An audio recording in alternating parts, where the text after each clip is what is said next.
अजित पवार शिंदे फडणवीसांच्या राजकीय संसारात आले पण रमले नाहीत.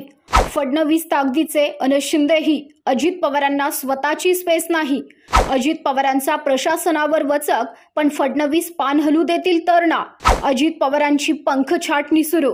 माघारी फिरल्याशिवाय पर्याय नाही. नेमकं घडलंय काय? अजित पवार आपले काका शरद पवार यांच्याशी फारकत घेऊन शिंदे फडणवीस सरकारमध्ये सामील झाल्याला आता जवळपास 3 महिने उलटलेत. एका बाजूला राष्ट्रवादी काँग्रेसवरच्या वर्चस्वाची लढाई निवडणूक आयोगात आणि प्रत्यक्षात जमिनीवर सुरू असताना अजित पवारांच्या नव्या राजकीय संसाराकडे सगळ्यांचं लक्ष आहे. अजित पवारांनी या अगोदर विविध आघाड्यांच्या सरकारांमध्ये आणि मुख्यमंत्र्यांच्या मंत्रिमंडळात काम केलंय. विलासराव देशमुख असतील, सुशीलकुमार शिंदे असतील, अशोक चव्हाण, पृथ्वीराज चव्हाण, उद्धव ठाकरे आणि आता एकनाथ शिंदे. मुख्यमंत्रीपदाची इच्छा लपवून न ठेवलेल्या अजित पवारांचा त्यांच्या सगळ्याच मुख्यमंत्र्यांसोबतचं नातं हे कायम चर्चेचा विषय राहिलंय. त्याला सध्याचं सरकार सुद्धा अपवाद नाहीये.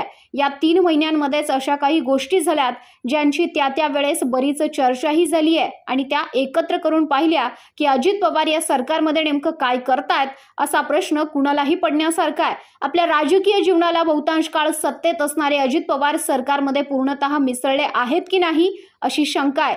पृथ्वीराज चव्हाणांसोबत नाईलाजानं काम केलं आणि उद्धव ठाकरेंसोबत आनंदानं काम केलं असं मोकळेपणानं सांगणाऱ्या अजित पवारांचं शिंदे फडणवीसांच्या सरकारमध्ये नव्या राजकीय मांडणीत नेमकं कसं काम सुरू आहे? अजित पवारांचा प्रशासनावर वचक आहे, त्यांच्या कामाला वेग आहे अशी प्रतिमा कायम त्यांच्या समर्थकांनी तयार केली आहे. मग तशीच प्रतिमा देवेंद्र फडणवीस आणि सत्तेचा प्रदीर्घ अनुभव असलेल्या एकनाथ शिंदेंची सुद्धा आहे. मग अशा परिस्थितीमध्ये सरकारच्या नेतृत्वात अजित पवार स्पेस कशी तयार करतायत? अजित पवारांचं काँग्रेस राष्ट्रवादीत तयार झालेलं राजकारण आणि शिंदे फडणवीसांचं हिंदुत्वाच्या मुशीत तयार झालेलं राजकारण भिन्न आहे. मग अजित पवार त्यांची पहिल्यापासून असलेली राजकीय भूमिका कशी पुढे नेतायत? हे सगळे प्रश्न सध्या महायुतीचं जे सरकार आहे त्याच्या राजकीय रचनेमुळे तयार होत आहेत. गेल्या काही दिवसांत अशा काही घडामोडी झाल्यात, त्यांच्या चर्चा मोठ्यानं झाल्या. त्या एकत्र करून 3 महिन्यानंतर या तिघांच्या सरकारमधल्या परस्पर संबंधांचा काही कानोसा घेता येतो का? तर काहींनी ज्याला कोल्ड वॉर असं सुद्धा म्हटलंय. तिघांचं सरकार काम करू लागल्यावर काही दिवसांनी आलेल्या बातमीकडे सगळ्यांचं लक्ष वेधलं होतं. ती बातमी होती अधिकार क्षेत्राबाबत.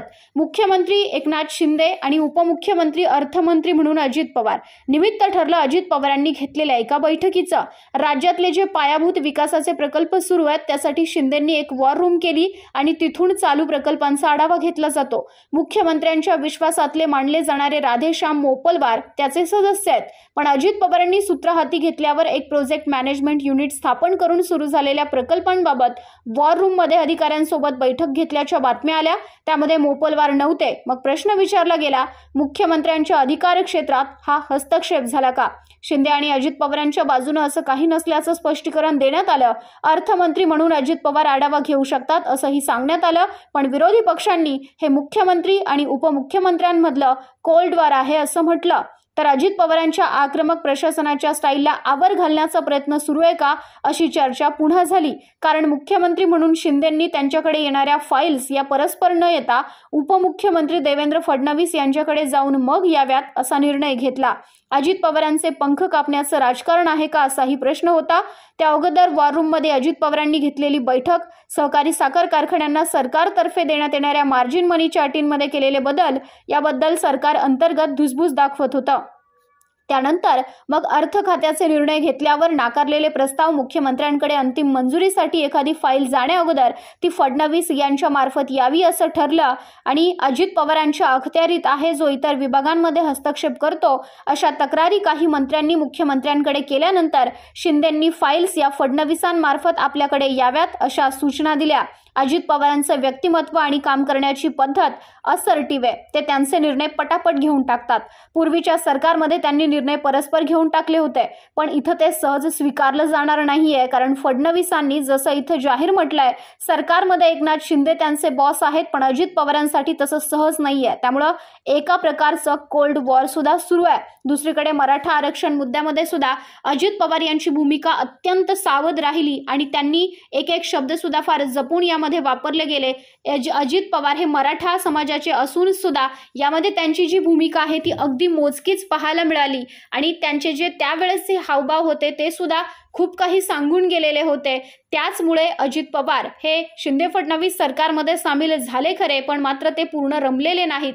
दुसरीकडे अमित शहा, JP नड्डा यांचा दौरा होता, त्यावेळी सुद्धा अजित पवार यांची अनुपस्थिती होती. ते मुंबईमध्ये नव्हते. अजित पवार तेव्हा पुणे बारामती दौऱ्यावर होते आणि त्यांचा ठरलेला कार्यक्रम त्यांनी पूर्ण केलेला होता. लगेचच भाजपचे राष्ट्रीय अध्यक्ष JP नड्डा सुद्धा मुंबईत आले, मुख्यमंत्र्यांच्या निवासस्थानी गेले, पण तेव्हा सुद्धा अजित पवार नव्हते. त्यामुळे सुद्धा अनेक तर्कवितर्क लढवलेले गेले. म्हणूनच प्रश्न आता हाच उपस्थित झालेला आहे, अजित पवार यांचा अल्टिमेटम आता संपत आलाय का, की अजित पवारांना आता रिटर्नचं तिकीट हे दिलं जाणार आहे? पंख छाटणी सुरू झाली आहे का अजित पवारांची, आणि त्यांना माघारी फिरल्याशिवाय दुसरा ऑप्शन नसेल का? कमेंट करा, हा व्हिडिओ जास्तीत जास्त शेअर करा. नमस्कार, मी विजया वामन आपल्या प्रेक्षकांसाठी देत आहे एक भन्नाट ऑफर. तुम्ही तुमच्या व्यवसायाची जाहिरात माझ्या आवाजात फक्त 999 रुपयांमध्ये बनवून घेऊ शकता. जाहिरात बनवण्यासाठी खालील मेलवर संपर्क करा.